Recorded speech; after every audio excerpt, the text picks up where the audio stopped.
Howdy. I just realized I'm not wearing my glasses. I mean, you never do. Well, I started wearing them because I realized I didn't like squinting at my screen. Oh, okay, gotcha. It seems like this will be a Whatever. little bit of a laggy podcast because I don't know, there's something wrong with our internet today. But as long as neither of us cut out, that's what matters. Yeah. Um, Um. Welcome to the Pinfall Podcast. I am your host, Liz. I forgot that I had to do that part. Um. I am joined, as always, by my co-host, Mark. that's me. Hello. That's you. Um. Oh, Happy Saturday. yeah. Last Saturday before the Mike Romies, very last week, we are in the countdown to the Mike Romies, which is did we agree on a time yet? I would just imagine around 8 because that's normally when we do it. 8. Okay, so 8 p.m. Yeah. Eastern Standard Time, a week from today on Saturday, the 14th, January 14th. We'll be covering, or we'll be awarding the best and worst that pro wrestling had to offer in 2022. We'll also be drinking and having some surprises for you. Um, I'm gonna break out the wheel, but this time we've got a physical wheel. I don't know how I'm gonna implement it yet, but going to. um, and today we've got a ton to talk about. We've got Noah, we've got Wrestle Kingdom, we got Raw, NXT, Dynamite, Rampage, Impact, Battle of the Belts, um, predictions for Hard to Kill. So I think we gotta do. Wait, when's the Rumble? Is the Rumble the 21st or 28th? 28th. 28th. Okay, so we don't need to do predictions for that. Thank God. We couldn't anyway. So yeah, we got a ton to talk about. So let's just dive right into starting with the news. Yeah. There wasn't a ton of news this week, but there was like one piece of news that was actually very big, obviously, which is um that Vince is effectively back with uh the WWE. Um he it, it's hard to say how he's back because it's Vince. Effectively, Vince is back in the capacity that he is um just on the board to oversee media rights. Right, and there's a lot of little details to talk about with like his return and everything. First of which being the fact that he's on the board. He brought in two new people to join him on the board. He brought back two people. Right, brought back two people, but kicking out two people that were already on the board. One of which was the investigator, the internal investigator in his scandal. Can you do I that? guess you can. Is that allowed? When you're majority shareholder, I guess you could do anything. Um, but it seems like his primary goal is not to oversee creative and take back the ship that he was that was succeeding without him, but rather to guide the sale of the WWE to some buyer. Um, and there was a list of potential buyers according to CNBC. It was like Fox, Disney, NBC, some smaller like rights groups. One of which was also a Saudi Arabian like financial group, which God. would just be very fitting. Yeah. Um, but yeah, uh, it's said that he's not back for creative reasons, so that's good. Yeah, They like had a meeting with talent, like led by Stephanie, um, basically saying like It's fine. Day to day is not changing. Nobody here is going to be affected, which feels like a lie, but we're just going to accept it for now because we can't say that it's a lie. Um, and then in addition to all of that, the WWE actually hired JP Morgan to advise on the sale that could or could not happen. Yeah. Basically, Vince uh, ostensibly said that he was going to veto anything because he's a majority shareholder. I think I said majority shareholder. But he basically said that he would veto anything until he got back. Um, so they kind of had to bring him back, or Yeah. else. And now, although he says he's not going to be taking over creative or anything, we don't know how true that is, first of all. But also, he's going to probably want a clean plate, a nice, fresh, clean plate for the sale, which will mean a lot of releases. And we saw what those releases looked like prior to him resigning. You know, Braun Strowman being fired, Bray Wyatt being fired, Hit Row being fired. All these releases were leading up to the sale because you want it to look as nice and polished as possible, um, but at the detriment of these people's jobs. Yeah.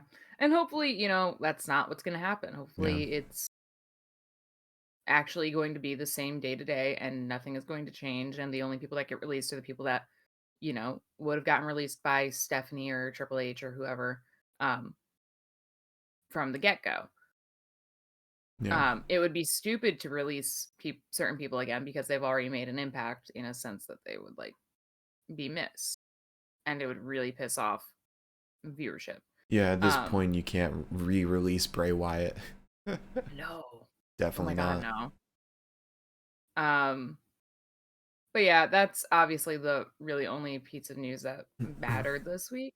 Um, I think aside from that, there was just like the announcement that the WWE is having the Money in the Bank at the O2 Arena, which is actually quite big.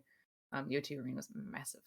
Um, so that's pretty big, but I mean, nothing else really compared to good old Vince. Yeah. Um, a lot of it was like I know Sean Ross Sapp got reactions to the idea of Vince McMahon coming back, and pretty much the consensus was nobody wants him back. Um, However, as the majority shareholder, I guess he can vote himself in. Um, Yeah. which is, I mean, sure, whatever. I wish I could say it's a private company, they could do whatever they want, but it's not. It's a publicly traded company, except the public that's being traded to is Vince McMahon mostly. Yeah. um I'm trying to see if anything else happened this week, um but I'm not seeing. It's mostly just Yeah. I mean, reactions. I did my due diligence, but because so many people were preoccupied with the Vince story, there wasn't that much else to really cover. Yeah. um okay, so then let's dive into the slew of shows that we have to cover this week. First being, well, the first thing that happened this week, which was Noah's The New Year on January 1st. Was it Sunday? No. Monday. No, Sunday. It was Sunday. Um, Probably the best show of the week. This show is phenomenal. Um, we're just gonna run through the whole card, um, because it was like a huge pay per view. We had Masakita Miya, Daiki Inaba, and Yoshiki Inamura in a 6-man tag match, winning against Akitoshi Saito, Mohamed Yone, and Shuhei Taniguchi. This is like New Japan in that there's a lot of multi-man matches to lead up to the primary card.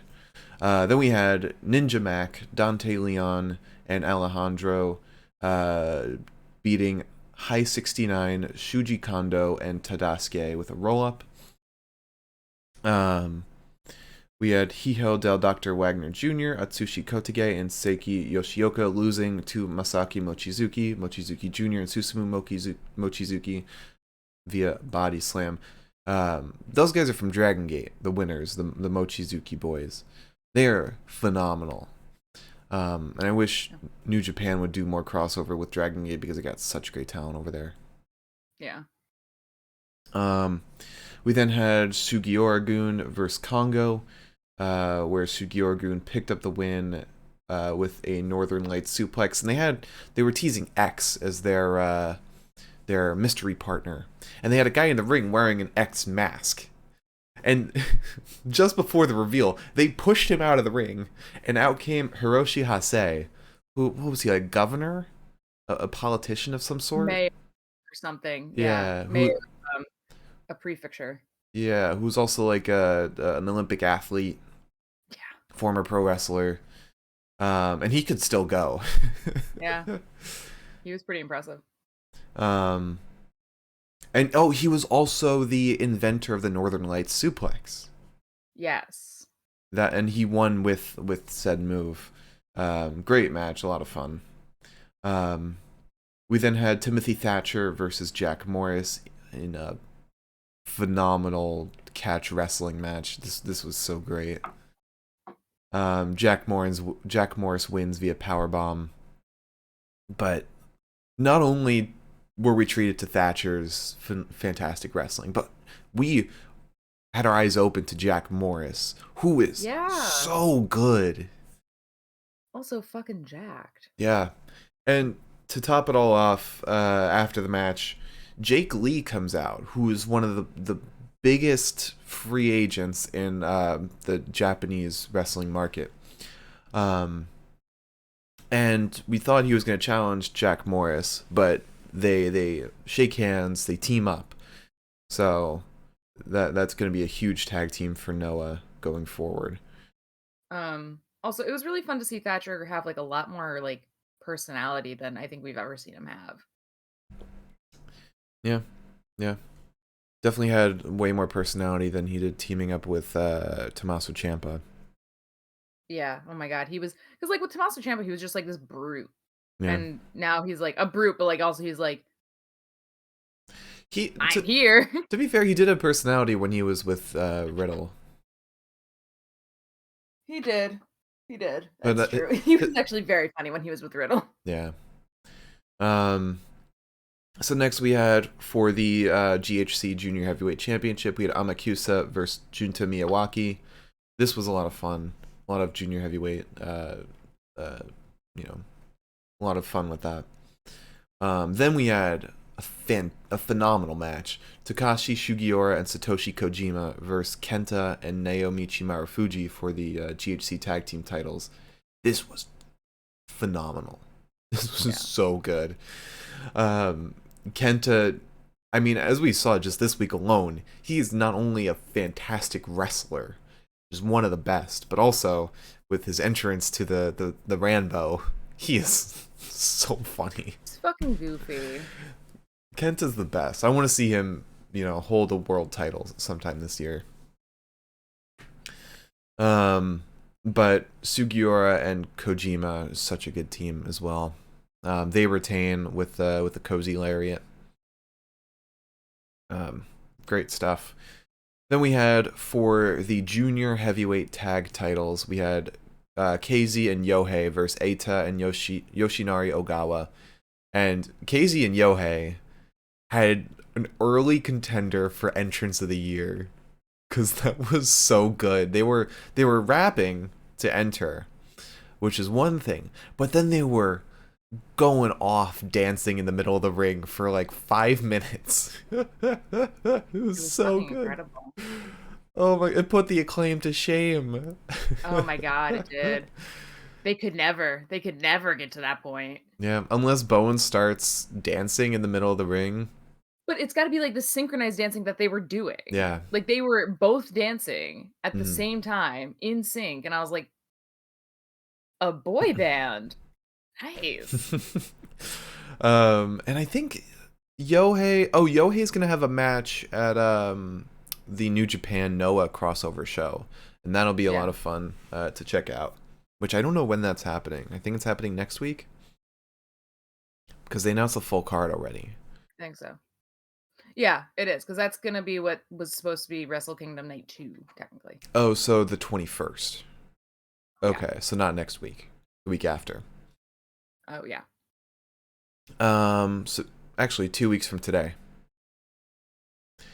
So Eita and Yoshinari Ogawa win via super kick, retaining the titles.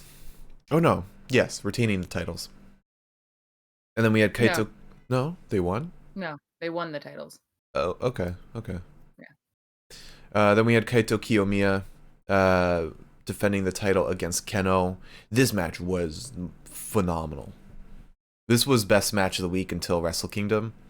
But yeah, this was absolutely, this was a blast. Saw a Falcon Arrow off the top turnbuckle onto the apron. That was evil. Just like the epitome of strong style. This should have main evented. I understand why the next match main evented, but this was just fantastic. Well, it was co-main eventing technically. Right, that's right. So then we had the main event, the true main event, Great Muta versus Shinsuke Nakamura. It was a good match. Yeah. Muta, you know, he did a match for a 60-year-old.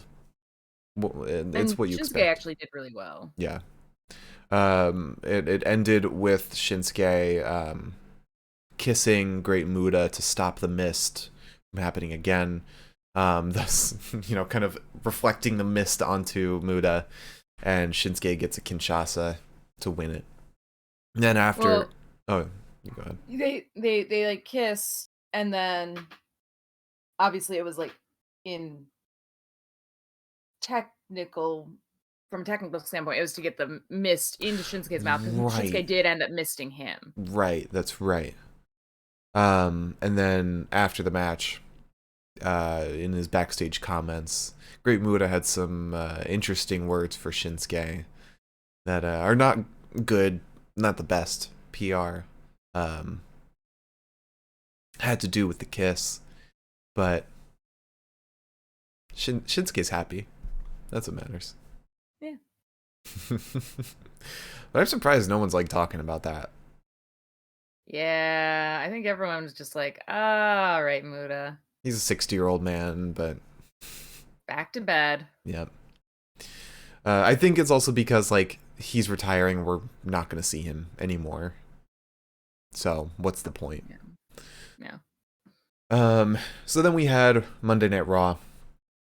This was also a really fun show. We had the Bloodline rampaging ringside to start off.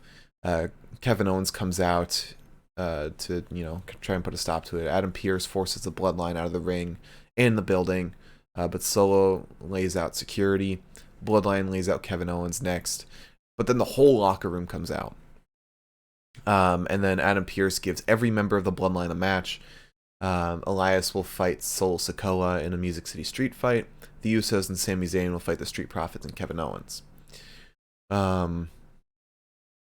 Then we have Alexa Bliss versus Bianca Belair for the Raw Women's title, and Bianca wins via DQ. I don't remember how the DQ happened.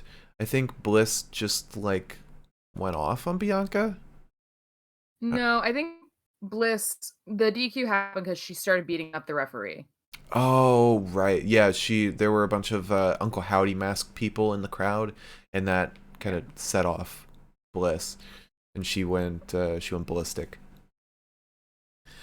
We then had Elias versus Solo Sikoa in a Music City Street fight. Solo wins with a spinning solo onto a piano, and this was a lot of fun. This was great. Really great stuff. Elias still can't win a Music City Street fight or a Symphony of Destruction. Can never do it. Yeah. Then we had the Usos and Sami Zayn versus Street Profits and Kevin Owens. Usos and Sami win via haluva kick. But then Sheamus and Drew run in and take out Solo Sikoa, I think, during the match. So he's no longer a factor, but that doesn't stop the Bloodline from winning. We then had Chad Gable versus Dexter Lumis. Dexter wins with a sneaky pin. And then we get Damage Control in the ring. Becky Lynch comes out and wants to take on Io and Dakota 2-on-1. And then we have that match next. But Mia Yim comes out and teams with Becky Lynch, so it's now even. But Io and Dakota still win via over the moonsault. And then we have the fucking Dominic Mysterio's promo from inside prison. No, wait, no, this was jail. He wasn't in jail, but he was saying he was in prison. I thought he just got out of jail. I thought it was in jail the way it was like all white. I don't know. I really don't have any solid clue as to where this boy is. Yeah.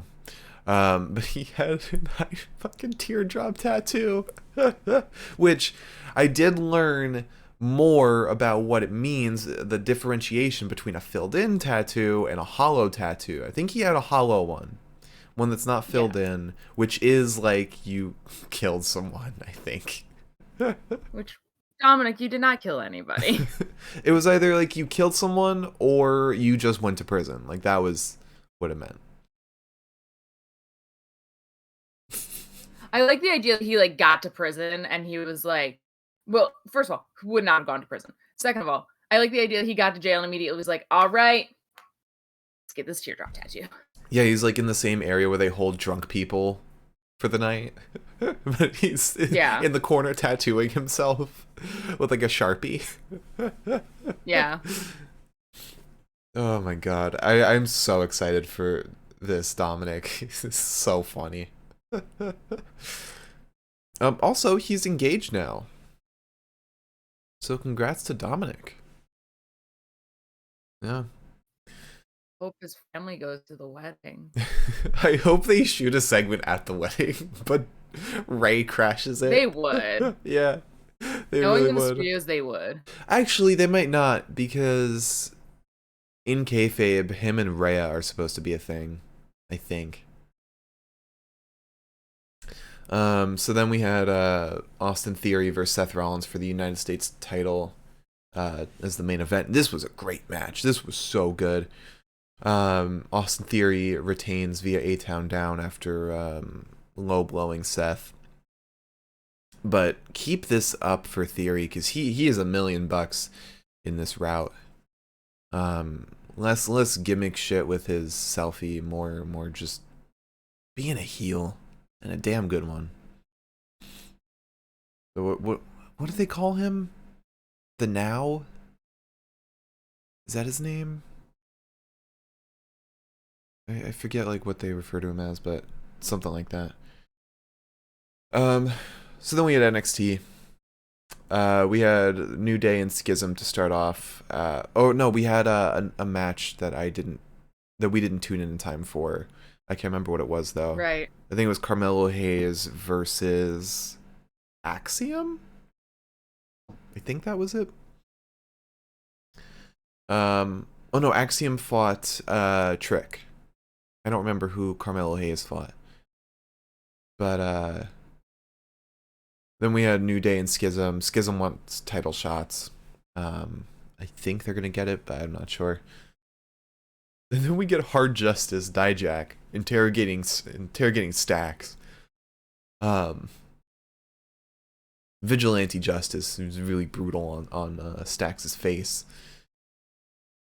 But then we get the match Dijak versus Stacks, because Stacks is just like, let's just settle this in the ring, please. Which I love that concept of like no legal route, nothing like that. Let's just settle this in the ring because that's what you can do in wrestling. Yeah. Fuck it. Go to court now. Remember when Adam Cole was arrested? He should have just said to the cops, hey, let's just settle this in the ring. Well, I mean, technically he did settle it in the ring. He did, yeah. Lights Out match, which was, oh my god, I want to watch that again. That was so good. But Tony saves Stacks. Dijak still picks up the win. I think he's about to beat the shit out of Stacks afterwards, but Tony saves him. And we'll be getting Dijak versus Tony at New Year's Evil, I think. Yes. I think it's next week. Yes.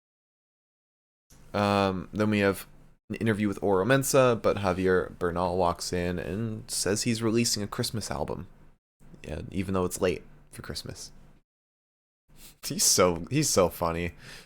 I I love him. I'm sold on him now. He's great. Yeah, he's fucking hilarious. Then we have Toxic Attraction in the ring, and literally every woman in the locker room comes out and wants to fight. Roxanne Perez then stands at the perch, says next week there will be a rumble where the winner faces her for the title. So that'll be interesting to see who wins that. We then the brawling breaks out.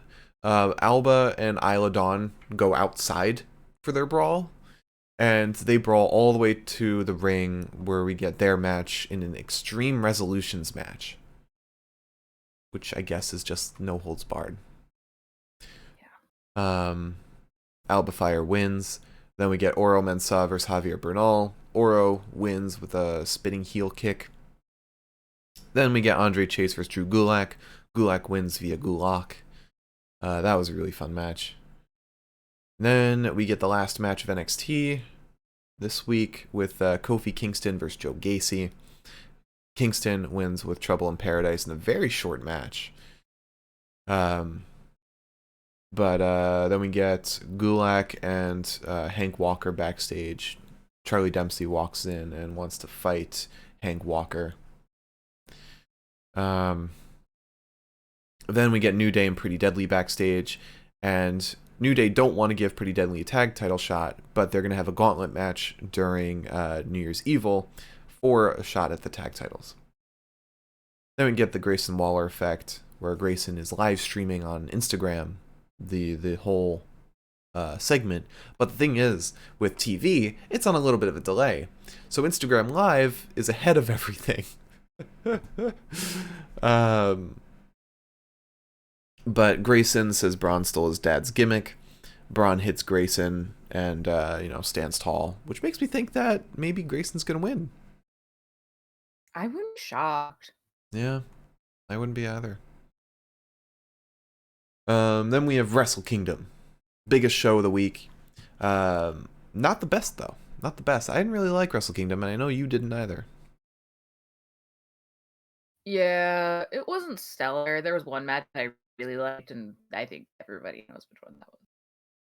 There was, yeah, I know what one you're talking about. There were a few phenomenal matches, but I think overall the card was a little disappointing. To be fair, there was one match that I really liked, and that stood out to me above the rest. That's because I didn't finish it, so I did not get to see Ospreay versus Kenny. Yeah, you stopped. Or Jay versus Okada. You stopped after the Keiji Muto match, so you missed the best 3 matches of the whole card. No, I stopped at Carl and Tama. Oh, so okay, not even the Keiji Muto match. Got it. No. But still, yeah, you missed the best 3 matches. But let's just jump right into it. We start off with Boltin Oleg versus Ryohei Oiwa, which was a 3-minute match, 3-minute exhibition, ended in a draw. But Boltin Oleg is phenomenal. He looks great. Scary. Yeah. He's a scary boy. He's an Olympic athlete too. That doesn't shock me. Yeah. We then had the King of Pro Wrestling Rambo, which had Sho, Great-O-Khan, Toru Yano, and Shingo Takagi winning. No surprises in this Rambo. Nobody special. The only special thing was Kenta's walk. Kenta's power walking.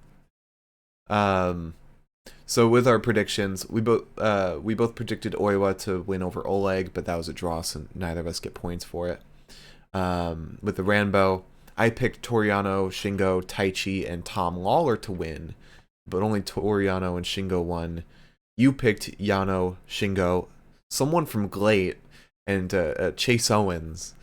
And early on, they said Chase Owens is not here because he's injured. Or, no, he's in Texas. Same thing. Yeah.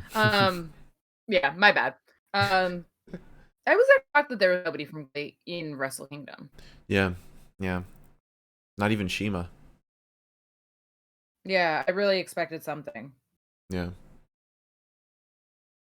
But next we had Togi Makabe, Satoshi Kojima, and Yuji Nagata versus Tatsumi Fujinami, Minoru Suzuki, and Tiger Mask. This was an Antonio Inoki tribute match. Um, we both picked Fujinami, Suzuki, and Tiger Mask to win, but that did not happen. Makabe, Kojima, and Nagata won. Then, I had them originally. oh yeah, you did. You did.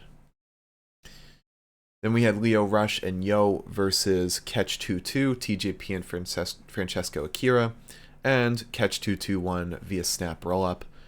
I had Catch 2-2 to win. You had Leo to win. I love that you forgot. You're surprised that you picked them. It's been a while since I thought about these predictions. Then we had Tam Nakano versus Kairi for the IWGP Women's title. And this was good, but it was only 5 minutes. I straight up was watching it and I said to myself, I was like, I got into a meeting and I was like, okay, well, I'm only a couple minutes into this match. Like, I'll stop it and then I'll get to, tuck back into some more wrestling. And then meeting ended. It's like, all right, now for the match. Like, I only just started it. We got so much to go. Press play. And then I get the finish. And I was like, what? Huh? Yeah. Only 5 minutes. It should have gotten so much more. Especially because they made such a big deal. They were like, first women's singles match in the Tokyo Dome since the 80s. And it's like, okay, so make it worth my while. Yeah. And it was definitely just to, like, they just had this match to have Mercedes Monet show up afterwards. The match itself was an afterthought. Yeah. Kairi wins with a flying elbow. I picked Kairi to win. You picked Tam Nakano to win. I don't know why. I got Kairi right the first time, and I was like, nah. Yeah. Oh, sorry, Tam Nakano. Or Tam Nakano. Tam Nakano, that's how you Yeah. pronounce it. Yeah, I didn't realize. I thought that I had been pronouncing it right this whole time, but Yeah. So yeah, Mercedes Monet comes out. Her entrance gear was phenomenal. And she had like dyed flame hair. It was executed beautifully, and apparently it was a tribute to Bam Bam Bigelow. checks out. But Mm-hmm. didn't love it. But like, it was technically it was very pretty. Yeah. Not so stellar promo, and her move was kind of botched when she laid out Kyrie, but that also wasn't on her. That was on Kyrie. Kyrie went down much earlier than she should have. Booker T, by the way, because Mm. everybody cares what Booker T says. Booker T has spoken about this, Oh, good. and he said that her debut would have been perfect if she spoke Japanese. Would it have been?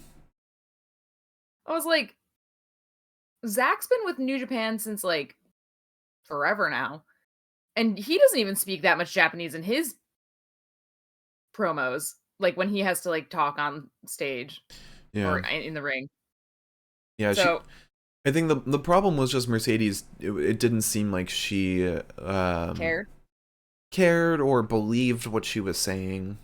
Yeah, she was just like it was like she was reciting a script and that Yeah. was it. Yeah. Which, I mean, I guess coming from WWE, that's what you did. You recited Yeah. scripts. But I mean, new Script. scripts debuts at Wrestle Kingdom.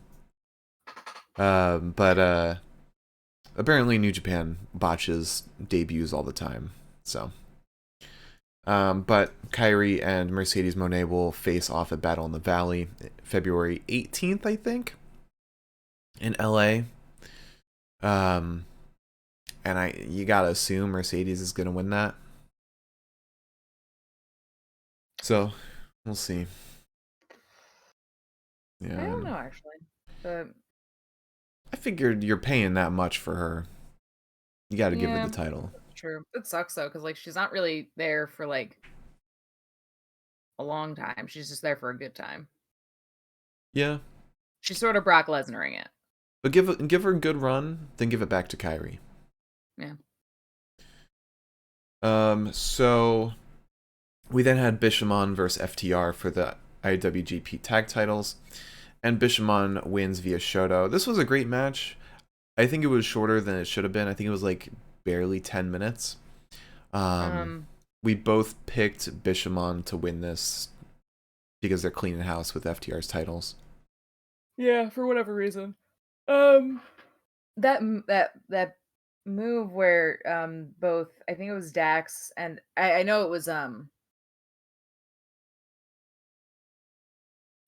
have I forgotten his name? Cash? No, Yoshihashi? thank you. When I think it was Dax and Yoshihashi, I know it was Yoshihashi, but I don't remember who from FTR. But they both went tumbling over to ringside, and Yoshihashi slapped his ankle against the fucking barricade, and I was like Kevin Kelly was like, he may have just broken his foot, and I was like, honestly, I would believe that. Like he went from ringside over and down, and I was like, Yeah. I mean, I would love to see FTR still have a run in New Japan without the titles, but I don't think they will. I just am confused as to why they cleaned them of their titles. Maybe Like, I want to know what's they're going on. maybe they're preparing a return to WWE.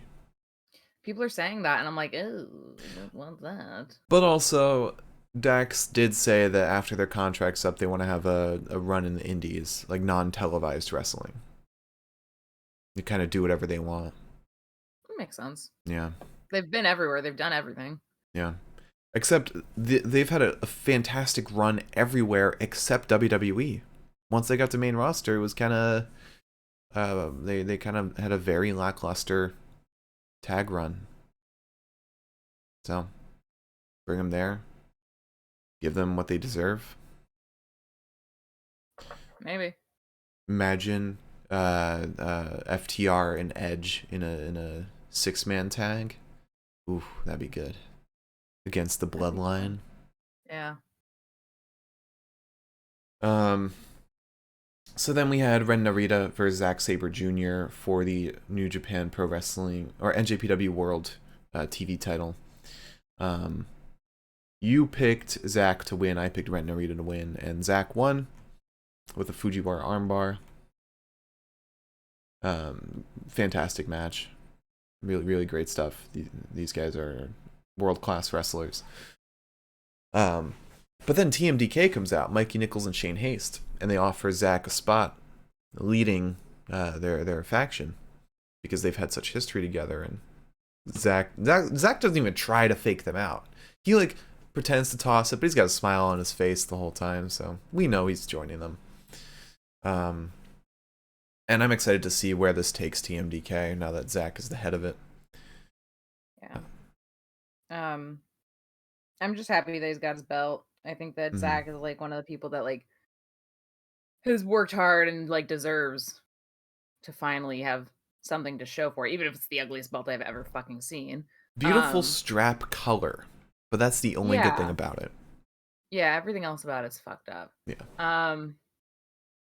But it's nice to see him with a faction. It's nice to see him leading a faction too. Yeah. Yeah. And he didn't get thrown aside after Suzuki-gun broke up. Well, you know, broke up is like a very like liberal word for what happened there. Yeah. But after that, we had Tama Tonga versus Carl Anderson for the Never Openweight title, and you could tell just from the entrance that Carl is like ready to get out of there. He wore his WWE merch shirt the entire match. No one from the OC came out alongside him. So Tama Tonga wins via gun stun. We both picked Tama to win. So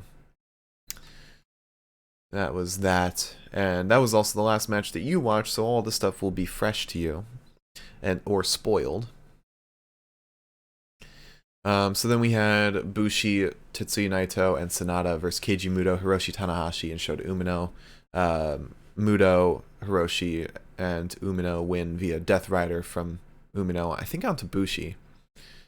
It was a 6-man tag. It wasn't anything special. There was one great point where Keiji Muto's going for a top rope maneuver, and Hiroshi Tanahashi walks up to him. He's like, "No, you are old. Don't do this." I have seen the clips of that, which I think are really funny. And we both picked Team Muto to win. Then after that, we had Master Wato versus Hiromu Takahashi versus El Desperado versus Taiji Ishimori for the Junior Heavyweight Championship. And this match was phenomenal. This was so damn good. Hiromu wins via time bomb. And there was one point where Master Wato lays out every single person with his finish except Hiromu. It was wonderful stuff. Probably the best junior heavyweight action this whole week. Then afterwards, or not afterwards, during the match, Kevin Kelly says that backstage is a confrontation between LIJ and Congo. And they put up on the Tron after the main event what happened. And it's leading to Noah New Japan crossover show on the 21st. I think main eventing is Keno versus Naito, which is going to be phenomenal. So after that, we had the co-main event. We had Kenny Omega versus Will Ospreay for the United States title. And this is the best. Well, this is probably going to be match of the year already. Like, it happened. Nothing else can be better than this. Unless, I don't know, Cody and Seth have another banger that's even better than their last one. So Kenny picks up the win with a one-winged angel. There was one point where there's a table at ringside that's already busted through because Kenny did a double stomp through it. And Kenny takes Will Ospreay's head and smashes his head, not just onto the table, through the table. And Ospreay's head is already bloodied. And it just gets worse. It gets the table covered in blood. And then Kenny takes the table and like does a Jack Nicholson, "Here's Johnny," to it. Oh my god. Such amazing stuff.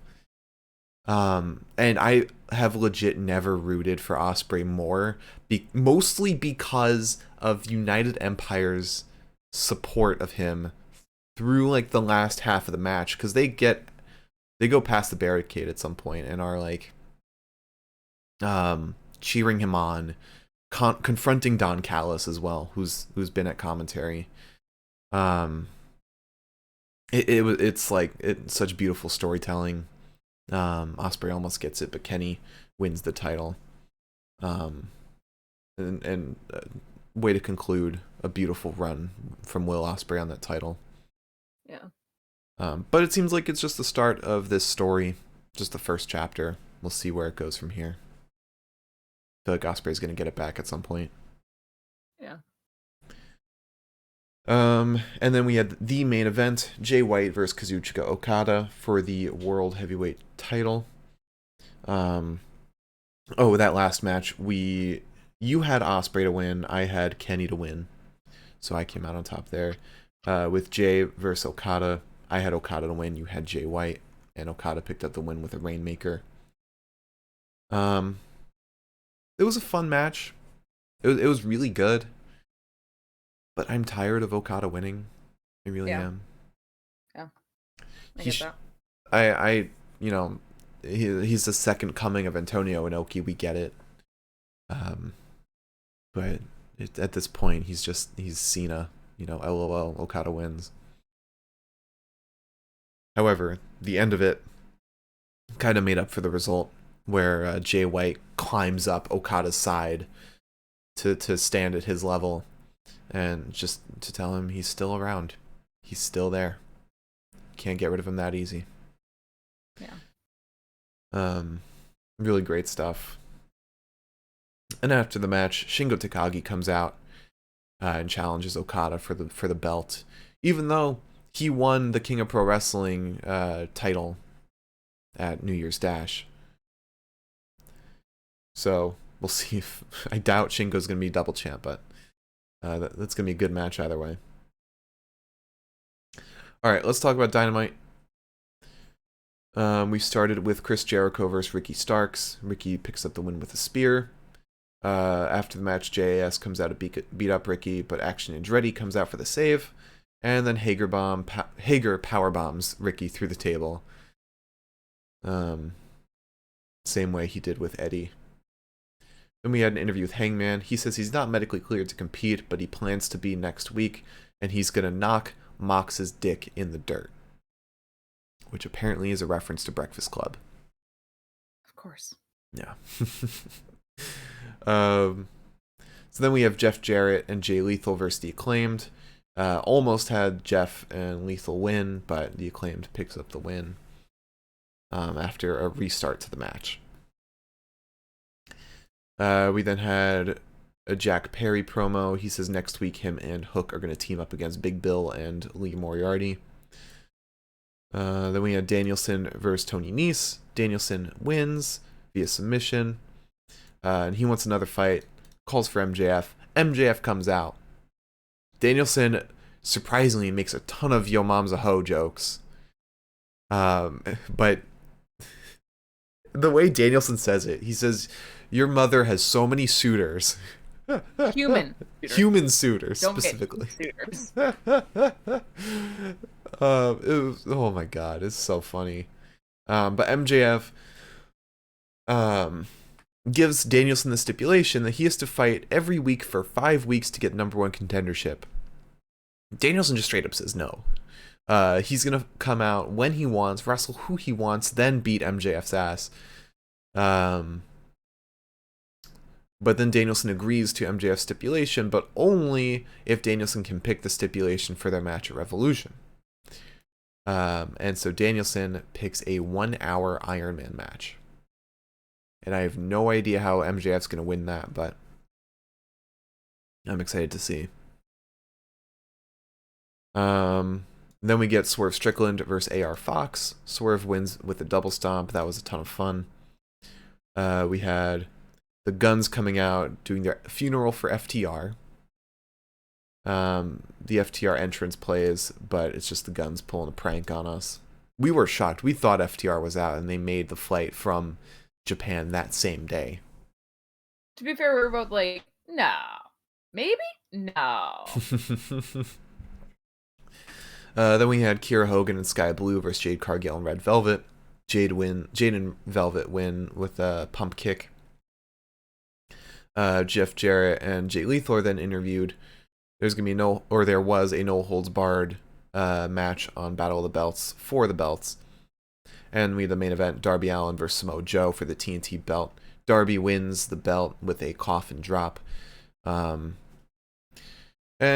say what you will about Darby, but his last TNT reign was great because he always does the open challenges, which puts a lot of light on some, up and comers, like we saw with Mike Bennett on Rampage.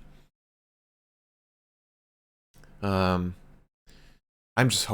hoping to God that Sting turns on him. That'd be so good. Although he did say he's only gonna do tag matches from now on. So then we had Impact. We started off with Masha Slamovich versus Taylor Wilde. Taylor wins with the sneaky pin. We then had a Rich Swann promo. He challenges Macklin to a falls count anywhere match at Hard to Kill. Then we had Black Taurus versus Anthony Green, and Anthony Green's debut match at Impact. Taurus wins with the Destination Hellhole. Then Trey Miguel comes out after the match, attacks Anthony Green, and spray paints his back. We then go to Mike Bailey's school, and Kenny King walks in and beats up all of Mike Bailey's students. And so we then get a pissed off promo from Mike Bailey afterwards, and they're going to have a match at, I think they're going to have a match at Hard to Kill. So then we have Jonathan Gresham versus Ernest R. Anthony. Gresham wins handily. Then have Moose has a promo in the ring, and this is like segment of the week. Moose has a promo. Joe Hendry then comes out. And Moose is like, I want to talk to Joe Hendry, so all I got to do is say his name. Joe Hendry immediately comes out. And then Joe Hendry's like, you got to play your real entrance music. And he shows the a dancing Moose video. And it's just a compilation video of Moose dancing, doing funny shit. Incredible. Oh my god, this was so funny. And when Moose is trying to leave, when he's trying to go, he says play his entrance. The dancing Moose video plays again. Oh my god. It was beautiful. Oh, so beautiful. And I think it was Joe Hendry was the one that was singing it. I think he does his own entrance music. So we then get a Mickie James retrospective, which, tells the story of her career. Makes me think she's going to lose at Hard to Kill. Yeah. Then we have a Don West video package after his tragic passing. Very sad stuff. And we then get the main event, Chris Sabin versus Matt Cardona. Sabin wins with a cradle shock. Kind of get the feeling major players are not going to win that fatal 4-way after this result. But then we get Bully Ray coming out to the ring. Scott D'Amore comes out. We get a very fiery segment between the two. But Scott D'Amore punches Bully and spits on him. Then Bully's henchmen, what are their names? John Schuyler and the other guy. Can't remember his name. But they come out, they hold down Scott D'Amore. Bully gives a pile driver to Scott and then powerbombs him through a table. Alright, then we have SmackDown. We got the Bloodline tearing up the ring again. Roman Reigns comes out. And he wants to hear Sammy speak. Roman says that Sammy lost the match. And asked why he would guarantee a win if he couldn't back it up. And Roman fucking... He breaks. He shouts at Sammy. He's like, do you want to beat me? Are you trying to beat me? Oh my god. I was scared. Kevin Owens then comes out. He defends Sammy and then challenges Roman at the Royal Rumble. And then we have Kofi versus Santos Escobar, where Santos surprisingly wins with a Phantom Driver. Then backstage, we get Sammy at Roman's locker room. Paul doesn't let him in. We then get Liv Morgan promo. She wants to enter the Royal Rumble first, but she claims that she's in the Rumble now.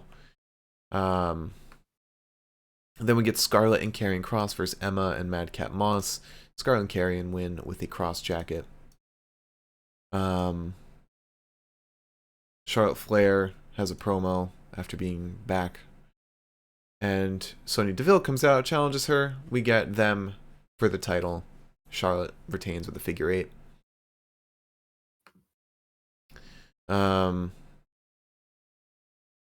Then we get another Lacey Evans Marine boot camp segment. Oh, whatever.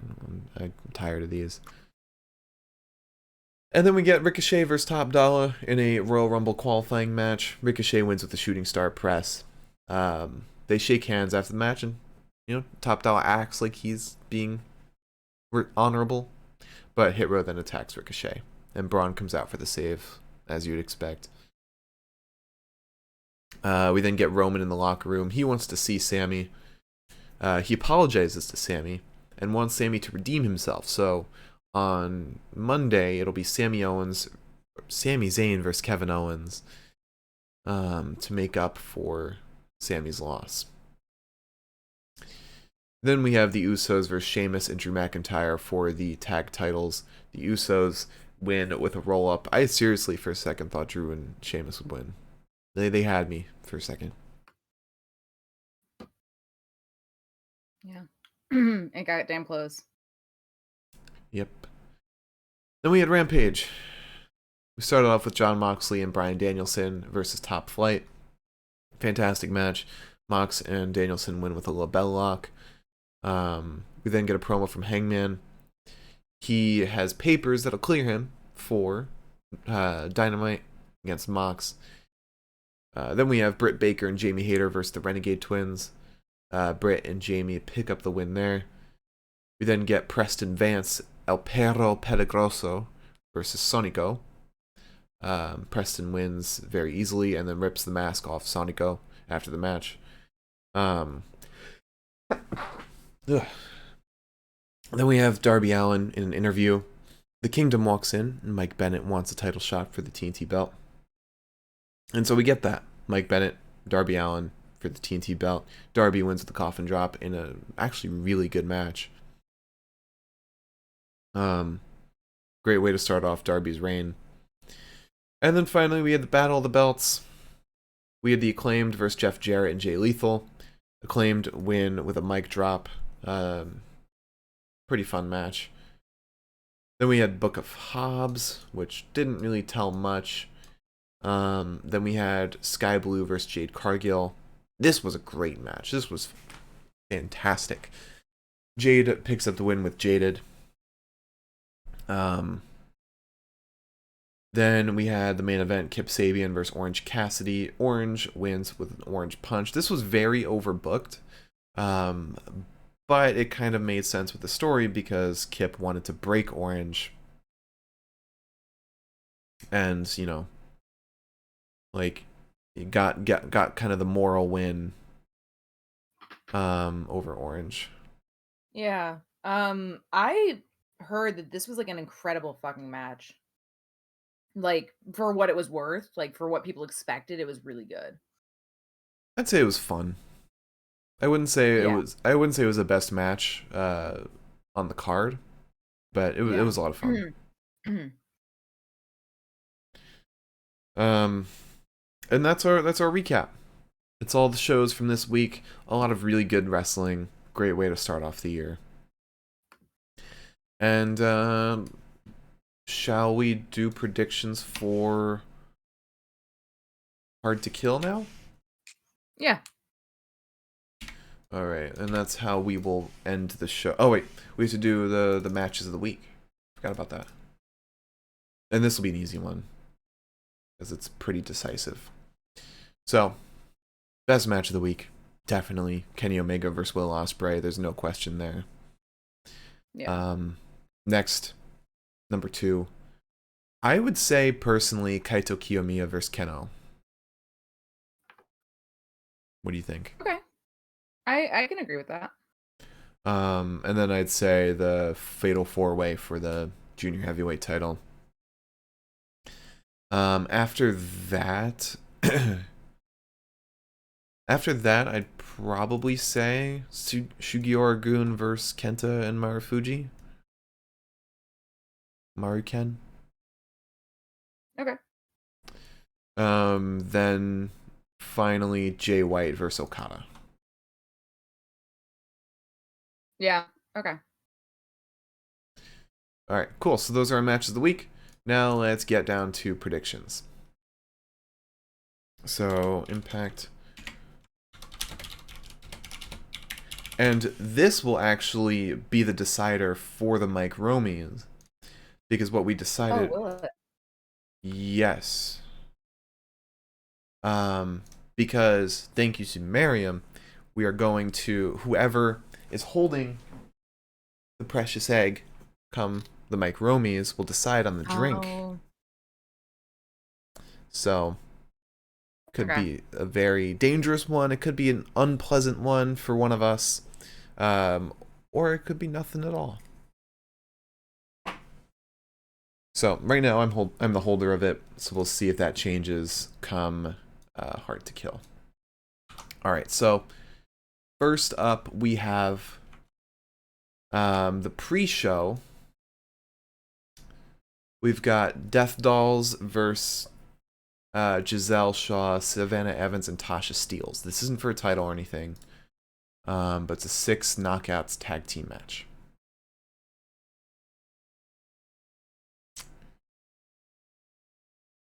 Um,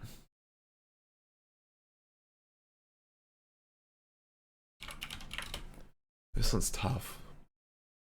yeah.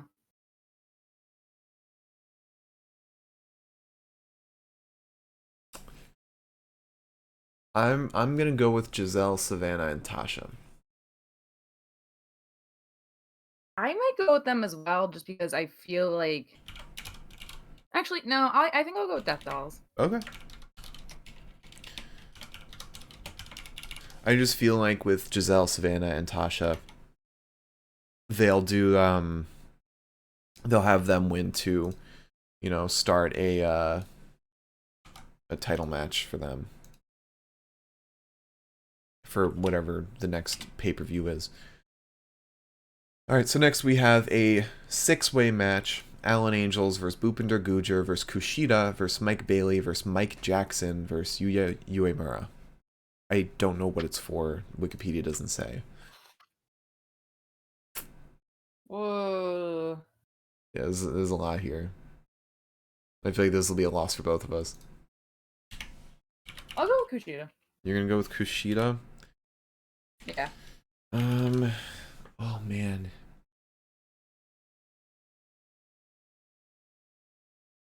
I mean, I'm gonna go with Mike Bailey.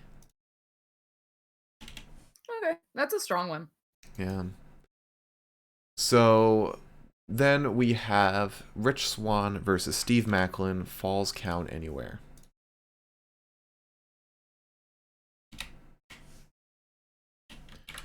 Ooh, I don't know. I go with Steve Macklin. Go with Steve Macklin. I think I will too. Yeah.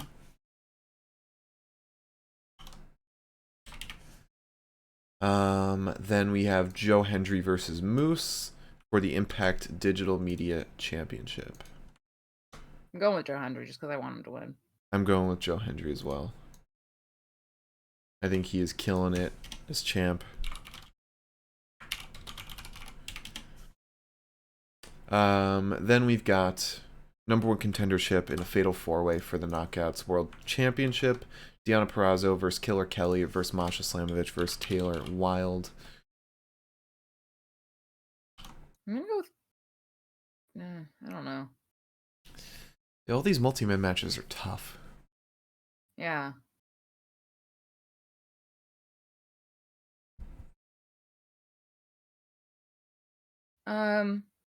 I'll go with Deonna. Deonna. Yeah. Okay. Actually, no. No, I want to go with Killer Kelly. Oh, okay. I'm going with Killer Kelly too.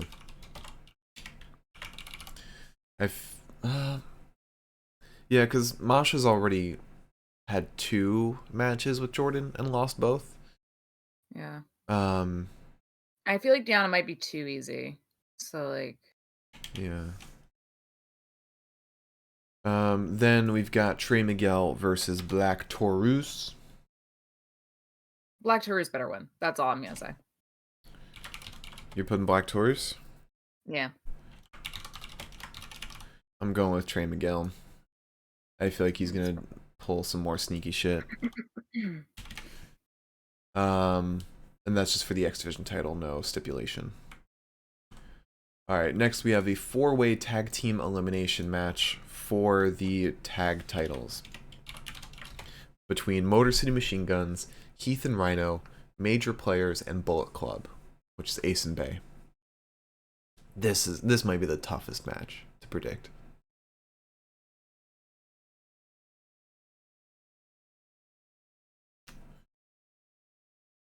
I'm gonna go with Motor City Machine Guns. I am as well. Actually, no, I'm not gonna go with them. I'm gonna. Oof.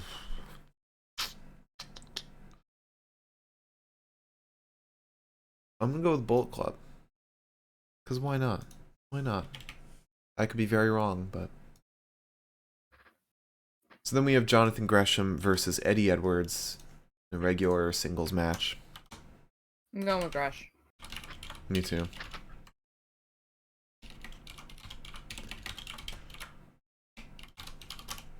If only I could fucking type.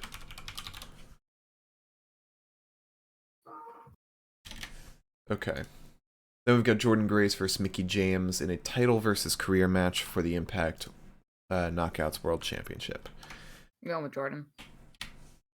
I think that's a safe bet. I am too.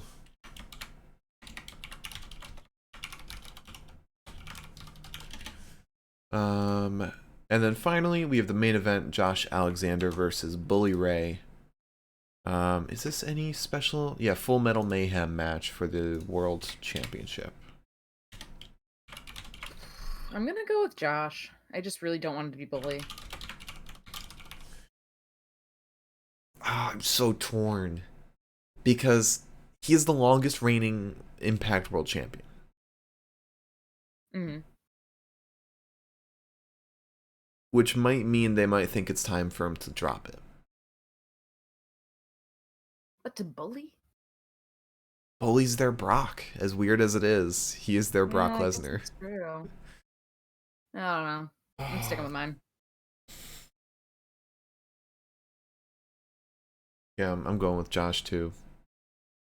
I am going with Josh too. All right, so those are our predictions for Hard to Kill. Find out how our predictions go come the Mike Romies. Whoever wins this will hold the egg, the precious prediction egg, and choose the drink for us at the Mike Romies. Tune in Saturday, January 14th for the greatest award show in all professional wrestling. It's always a wonderful time. It is. It's always very fun. So, that's it for us today. Liz, would you like to close out the show? If you tuned in today, thank you so much. If you tune in the future, thank you so much. I don't know what else to say besides what Mark just said. Please join us. Actually, we'll be back Thursday for our WWE 2K22 stream. So that's always a good time. So please join us for that. Yep, and those are now Thursdays, no longer Tuesdays. Yeah.